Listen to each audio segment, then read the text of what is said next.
Of 600 horsepower Pratt & Whitney radial engines. That growl you heard was the sound of the propeller tips going supersonic as they depart the area. Now it's my pleasure to turn the microphone over to Kelly Becker to tell you all about the United States Special Operations Command Parachute Team, the Black Deck.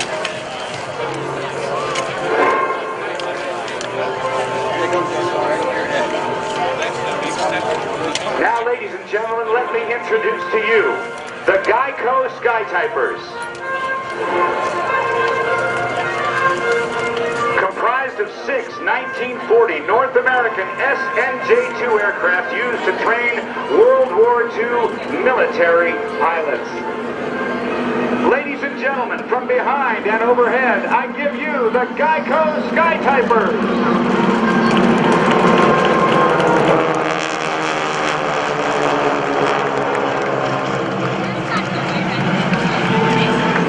Watch as the GEICO Skytypers approach in the Delta formation. Flying today, the flight leader and the boss, Larry Arkin with Steve Kapoor. At the right wing, Jim Recker, Rob Steele in the slot position. Bob Johansson is also there. Lead solo, Steve Selmers, and wing solo, Tom Daly. I also want to recognize some other key pilots on our team, Mike Eberhard, and Dino Peros, and Ken Johansson. Watch as the Skytypers maneuver in their Delta formation. These aircraft weigh about 5,500 pounds each and use a 600 horsepower supercharged 9-cylinder radial engine, the Pratt & Whitney R1340. Notice the precision of the pilots as they constantly fight to hold their position, all while maintaining a clearance wing. They make it look so easy, even a caveman couldn't do it. Watch as the Skytypers maneuver in their Delta formation. Yes, indeed. But wait, the flight will release 2 members to investigate a bogey, an unidentified aircraft that may be a threat. The solos cross, pulling into each other's path in order to clear the area behind them. After identifying the threat as abandoned or hostile aircraft, the solos are now in position to demonstrate their next maneuver, the opposing solo 2-circle guns pass. When 2 aircraft engage in air-to-air maneuvering, they attempt to pass as close as possible and either maneuver to get behind their opponent or escape to safety. Turning towards each other would put both aircraft in separate or 2. The solos approach one another in a descending, head-to-head chase. Close to rate of over 320 miles per hour. Most of the solos will pitch up and roll into each other, passing canopy to canopy, just 50 feet apart. As the solos clear, watch for the rest of the formation at show center. The GEICO Skytypers will demonstrate one of their signature formations, the line abreast. This formation is the same one they use when typing messages across the sky.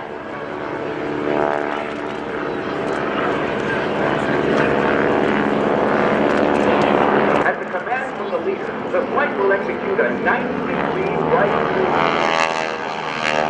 trail. Once in trail, however, they must regroup to a more effective formation to continue with the mission. One method to rejoin is for the lead aircraft to start a turn and have the other aircraft add power and put their nose in front of the lead to fly a shorter distance. The pilots must know where everyone is and how to get their aircraft on board as quickly and safely as possible. Let's watch the GEICO Skytypers show you how all the formation teams, including the jets, accomplish a rejoin.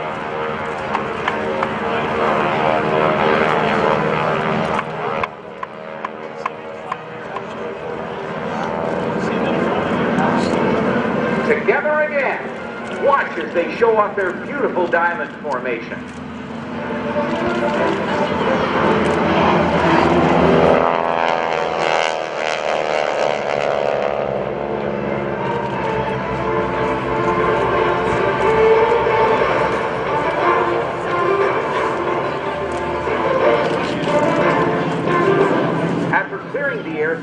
One method of attacking enemy targets on the ground uses spotter planes in the air. These aircraft are called forward air controllers, or FACs. Watch overhead as two FACs, call sign GEICO 1 and 2, arrive over a target area.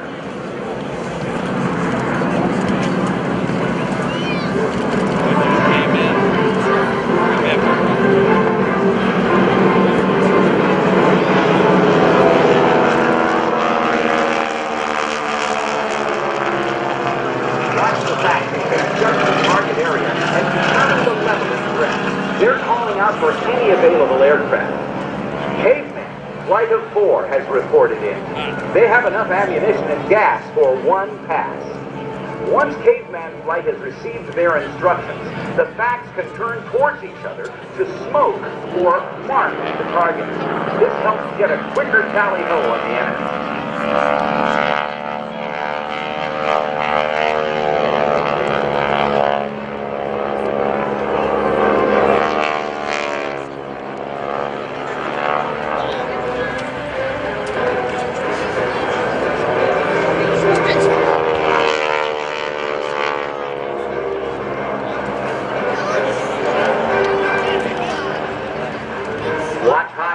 Show center for Caveman Flight to arrive at the to one side formation. This formation is very famous. Anybody who stays up late to watch World War II movies will see aircraft rolling in on a target or enemy aircraft from the echelon formation. Once the FACs have marked the target with smoke, the order for release is given, cleared in hot. Caveman Flight will roll in for a very unique high-angle straight. This spiral attack is used to confuse the enemy on the ground.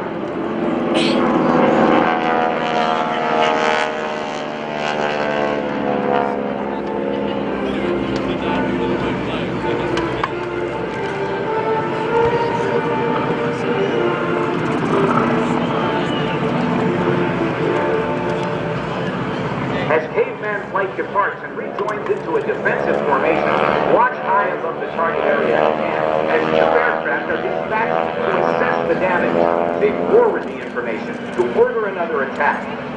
As they exit the area, they'll keep their speed up.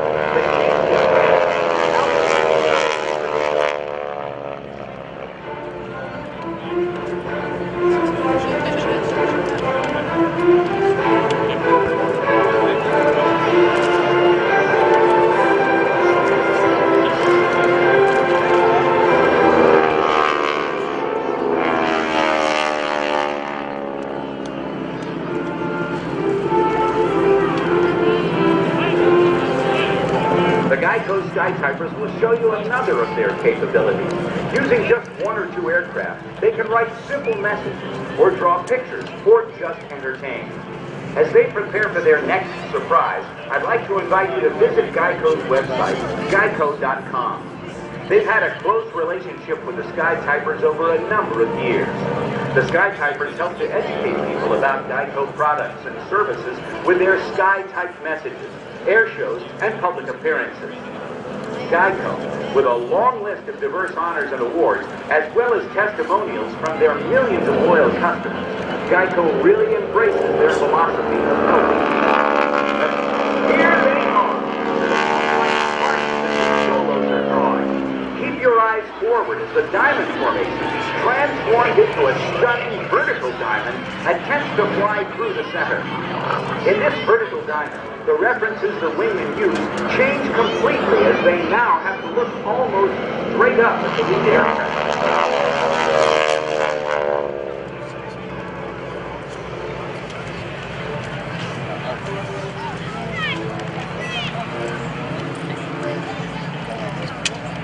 If you look straight ahead again, you'll see the Solos approaching for a low-altitude, pop-up bomb run. They need to fly low to stay under radar enemy coverage.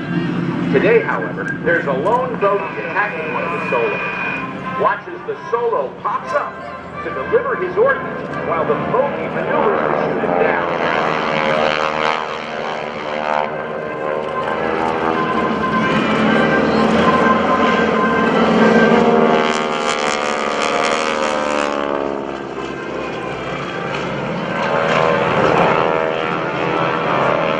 After finishing off the target, follow the solo to exit the rejoin to the squadron overhead. Keep them in sight as they turn around for yet another surprise pass.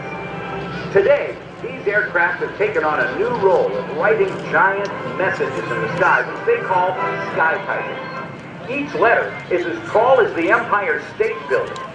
Displayed at 10,000 feet, these messages can be seen in a 30-mile circle, or over 400 square miles. If you think that's big, what would you say if I told you GEICO went from 1 million policyholders in 1964 to over 10 million today, and now provides GEICO coverage and services in all 50 states? Now that's huge. GEICO and the GEICO Skytypers would like to salute our military members and all of you who support them with our next unique formation.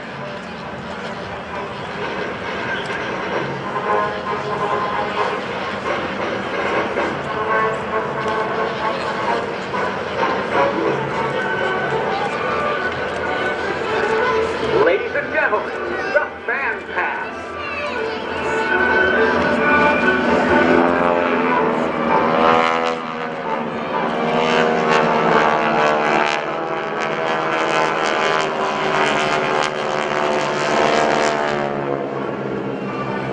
Continue to watch the aircraft overhead as they rejoin, and then reverse to give you one more exciting photo opportunity across Show Center. These aircraft are operated most of the year in the New York metro area and are based out of Farmingdale, New York and Republic Airport. The men responsible for keeping these vintage aircraft in such fine shape are the Skytypers aircraft mechanics and assistants, Keith Urso, Frank Atria, and Stan Brown. If you'd like more information or to see more photos of the Skytypers, please check out their website at www.GEICOSkytypers.com and join them on Facebook at facebook.com/GEICO Skytypers.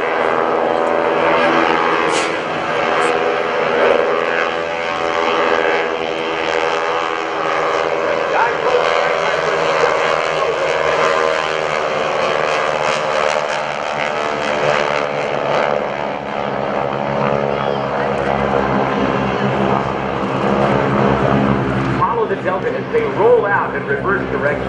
They'll come in low and fast and pitch up in sequence for landing. Flying these World War II aircraft requires an unusual set of skills. Skytyper pilots must be able to fly large, tail-wheeled aircraft as well as being accomplished formation pilots. It's not always easy to find the right combination of skills, and the majority of the pilots here today are former military aviators. By the way, the smoke that is used here today is an environmentally friendly, light paraffin-based oil that has been approved by the EPA and used in air shows worldwide. Let's give another round of applause for the GEICO Skytypers as they make their pass by in their Delta formation.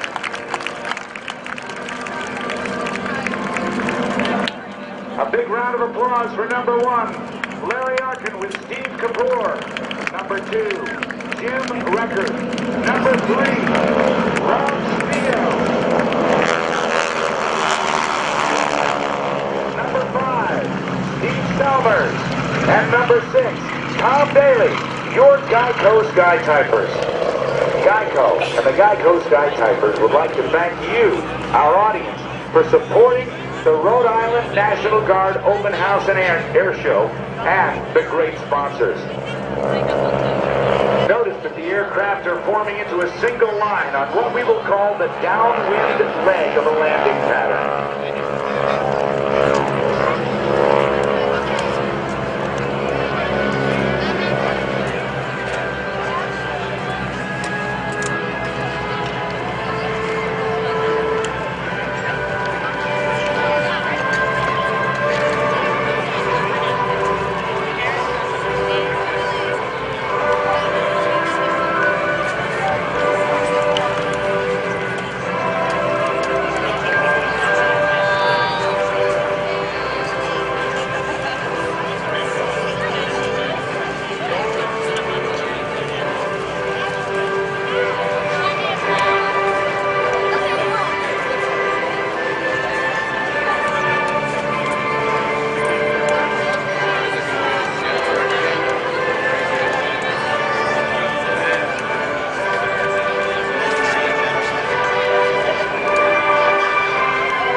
Skytypers clear the runway, you'll see that everything they do,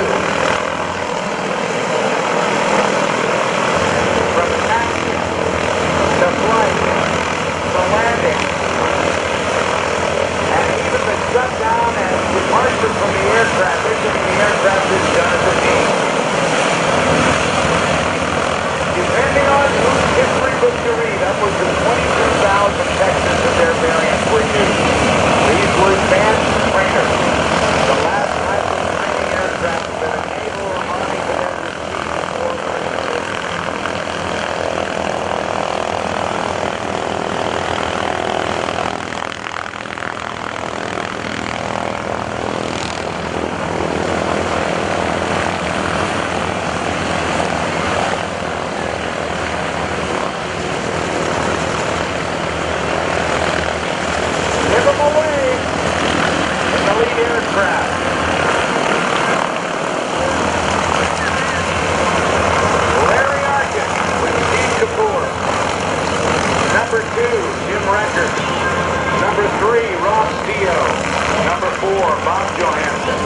Number 5, Steve Chalmers, and number 6, Tom